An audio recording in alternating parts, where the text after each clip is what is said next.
Saya pernah menemukan kasus kurang lebih seperti ini Ustaz. Seseorang ingin mendapatkan ilmu kebal, kesaktian, maka oleh gurunya ditransfer tenaga dalam dan diberikan jin muslim sebagai pendamping. Lalu untuk mempertahankan kesaktiannya, guru tersebut menginformasikan bahwasanya dia harus sholat 5 waktu, puasa sunnah Senin Kamis tidak boleh tinggal, dan ibadah-ibadah lainnya. Sang guru mengklaim bahwasanya ilmu putih lawan dari ilmu hitam. Pertanyaan, apakah ini masuk dalam ilmu sihir? Apakah ibadah yang dijalankan akan diterima? Ini cuma kedok saja. Ini cuma kedok saja. Jadi masalah dia suruh sholat, dia suruh puasa, itu kedok.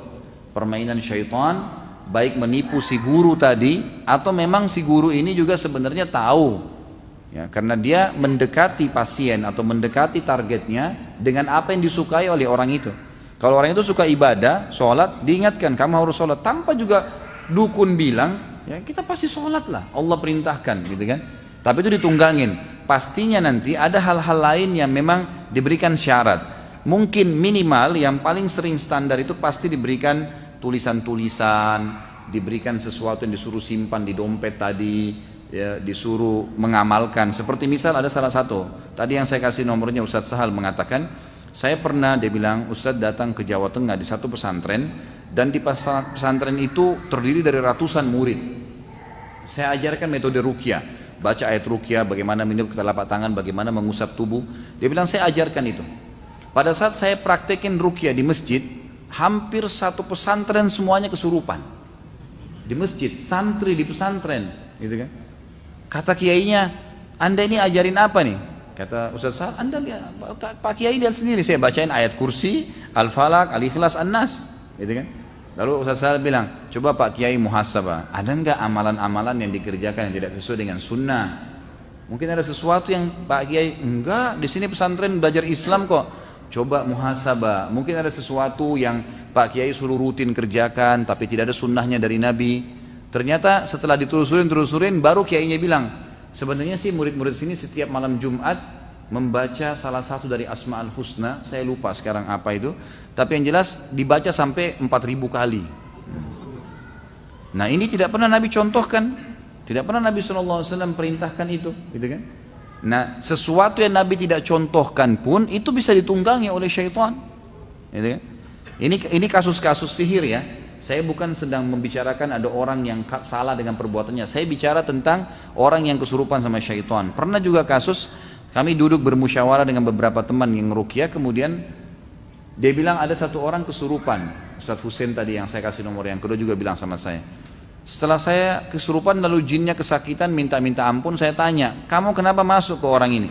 Dia bilang orang ini setiap hari manggil saya 1000 kali.